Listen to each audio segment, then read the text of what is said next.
નમસ્કાર સાથીઓ, જય કિસાન। બોટાદ માર્કેટિંગ યાર્ડની અંદર વર્ષોથી કડદા પ્રથા સિસ્ટમ ચાલે છે, જેના કારણે ખેડૂતોના ખિસ્સા કપાઈ રહ્યા હતા। અસંખ્ય ખેડૂતોની અમને ફરિયાદ મળી, જેના કારણે અમે ગઈ 10/10/2025ના રોજ બોટાદ માર્કેટિંગ યાર્ડ ખાતે આ કડદા પ્રથા બંધ કરી ખેડૂતોને જે લૂંટવામાં આવી રહ્યા છે એ સિસ્ટમ બંધ કરવા માટેથી મોટી સંખ્યામાં ખેડૂતોને સાથે લઈ રજૂઆત કરવા પહોંચેલા।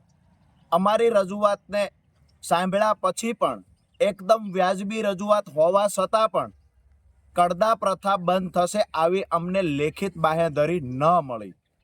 ક્યાંક ને ક્યાંક શાંતિપ્રિય રીતે ગાંધી ચિંધ્યા માર્ગે અમે નક્કી કર્યું કે જ્યાં સુધી લેખિત બાંહેધરી નથી મળતી ત્યાં સુધી માર્કેટિંગ યાર્ડમાં ખેડૂતો શાંતિથી ધરણા કરશે।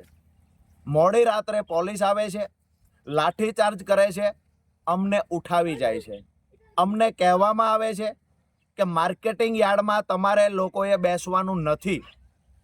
અમે નક્કી કર્યું કે માર્કેટિંગ યાર્ડમાં બેસવા નથી દેતા, કડદા પ્રથા બંધ થશે એની લેખિત બાંહેધરી નથી આપતા, તો અમે બાજુનું ગામ હળદળ છે ત્યાં ખેડૂત પંચાયત બોલાવીશું। તો 12/10/2025 સાંજે 4 વાગે હળદળ ગામમાં ખેડૂત પંચાયતનું અમે આયોજન કર્યું।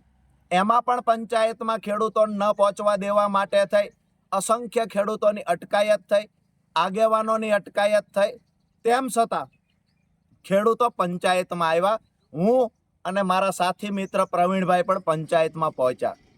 ક્યાંક ને ક્યાંક થોડી જ વારની અંદર પોલીસ આવે છે, ત્યાં આવીને લાઠીચાર્જ કરે છે, ત્યાં આવીને ટીયર ગેસ છોડે છે અને ત્યાં આવી આ ટોળાને હેરાન કરવાનું કામ પોલીસે કર્યું, ટોળાને ઉશ્કેરવાનું કામ પોલીસે કર્યું છે। જેના કારણે ક્યાંક ને ક્યાંક એવું બન્યું પોલીસ અને ખેડૂતો વચ્ચે ઘર્ષણ થયું। એ ઘર્ષણના કારણે ક્યાંક ને ક્યાંક બંને તરફ થોડા લોકો ઈજાગ્રસ્ત થયા, પરંતુ પોલીસે ખેડૂતો પર ગંભીર ગુનાઓ દાખલ કર્યા, અસંખ્ય ખેડૂતો પર લાઠી વરસાવી, નિર્દોષ ખેડૂતોને મારવામાં આવ્યો, ખેડૂતોના ઘરમાં તોડફોડ કરવામાં આવી, ખેડૂતોના વાહનોમાં તોડફોડ કરવામાં આવી। મારી પ્રશાસનને વિનંતી છે, તમને દુશ્મની છે તો રાજુ કરપડાથી છે, પ્રવીણ રામથી છે, તમને દુશ્મની ખેડૂતોથી શા માટે છે? તમામ ખેડૂતોને ટૂંક સમયમાં છોડી દેવામાં આવે।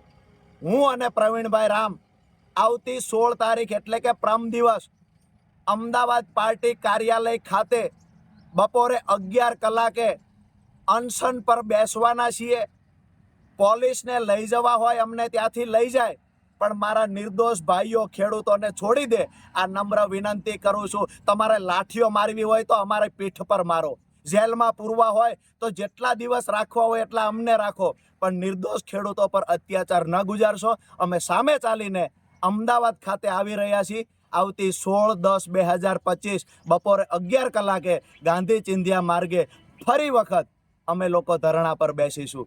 જય કિસાન। સાથે જ તમામ સાથીઓને એક સંદેશ આપવાનો કે અમે લોકો જેલમાં ગયા પછી પોલીસ અત્યાચાર કરવો હોય એટલો કરી લે, અમારા ખેડૂત પરિવારોને બચાવવા માટે તમામ અત્યાચારોમાંથી પસાર થશું, પણ આવતી 31 તારીખે ગુજરાતના કોઈ પણ જિલ્લામાં કિસાન મહાપંચાયતનું આયોજન થાય, માન્ય અરવિંદ કેજરીવાલજી એમાં આવતા હોય તો તમામ ખેડૂતોનું વિનંતી કરું છું કે હું તો ભલે જેલમાં હશું, પણ તમારે લોકોએ ખેડૂત પંચાયતની અંદર ખેડૂતોની તાકાત શું છે એ બતાવવાની છે।